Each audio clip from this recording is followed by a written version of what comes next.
Hello mga kasundo, sa video na ito ako ay magdidemo kung paano magtali. Basic lang itong gagawin ko para sa mga hindi marunong magtali matuto, kasi nalaman ko doon sa umatin kami ng ano ba to, yung sa Red Cross.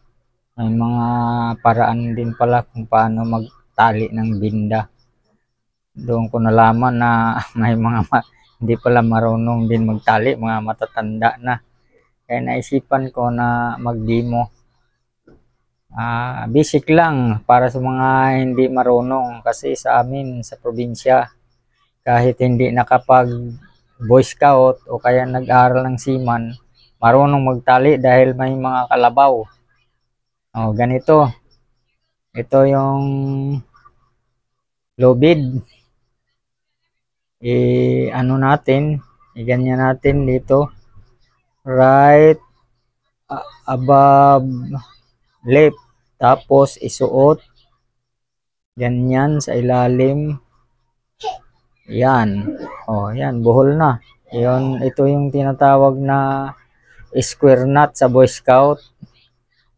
Tapos kung gusto mo na, kasi pag ganito lang itatali mo sa poste, pag hinila na ganon, makakahulagpos, may posibilidad na makawala yung itinali mo.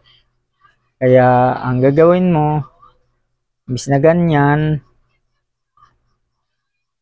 ipulupot mo siya dito sa kabila naman, ganyan. Ito, ganyan. Tapos ganon. Pulupot pa isa. Tapos ganyan. Ngayon, pag tinali mo siya sa poste, ganyan siya.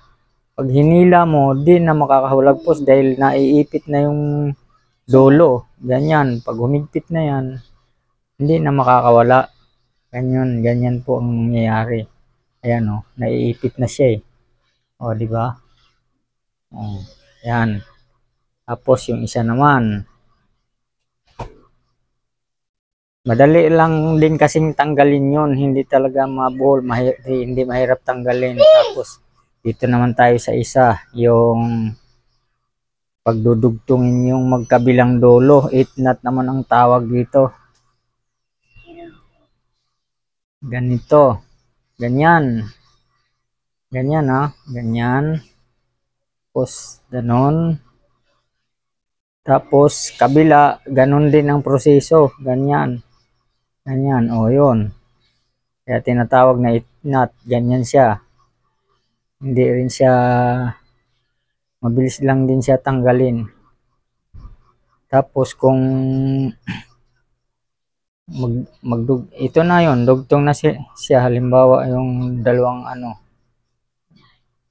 lubid ang pagdugtungin nyo, ito na yan. Tapos kung nakulangan kayo, pwede nyo pang ibuhol dito ibuhol uli dito, ganyan, para secured talaga siya.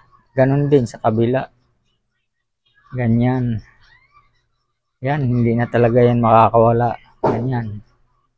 Di ba? Sundan nyo lang. Madali lang yan. Lalo na sa mga bata ngayon. Hindi marunong magtali. Kasi walang kalabaw dito sa syudad.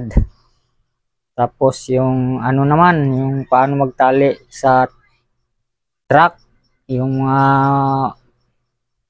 mga karga na apaw-apaw, ganito naman ang gagawin.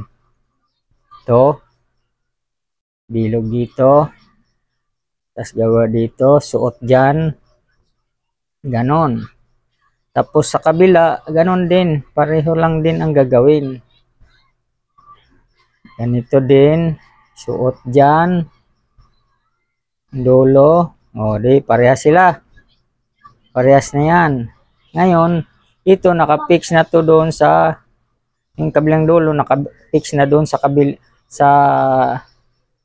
talian ng truck doon, halimbawa sa kabila. Tapos ikaw naman nandito sa kabilang side, gagawin mo dito, gusto mo talagang mahigpit na mahigpit, Yung dulo, isa, isuot mo dito. Yan. Yan, nasuot na yan. Tapos, itong dulong na ganyan, ikawit mo, isabit mo doon sa kawitan. Tapos, hilain mo to hanggang kaya mong higpitan. Hanggang sa hindi na talaga gagalaw. Gaganyan. Ihigpit ng hihigpit yan, ganun. Kaya yung tatalian mo, hapit na hapit talaga. Hindi talaga luluwag yun. Tapos pagka hinatak mo ayaw nang maumurong, di itali mo naman ito siya doon sa pinagsabitan mo kung saan mo siya isinabit. At siguruhin mo lang din na maganda yung pagkakatali. Ganun sa ginawa na una kanina, kung ganun ang gagawin mo, pwede yun. O yan. Tapos ano pa ba yung iba? Ganito naman din yung ano. Sa mga barko kasi mas matindi pa yung mga tinuturo doon sa ano, sa mga seaman pag magtali sa mga kable. Ito pa yung isa pala. Ganyan. Kung may tatalian kayo na pabilisan na matanggal, ganyan. Ganyan lang ang gagawin. Ito. Tapos yung kabilang dulo, ilabas dito. Yan. Pwede mo natali. Diba? Natali na yun ganyan. Ngayon, pag tinanggal mo naman, huhugutin mo lang siya dito, ganun.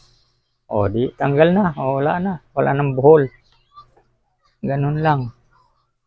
Mga simpleng tali lang. Para kahit papano, kung may tatali kayo, may natutunan kayo. Okay, salamat sa panonood.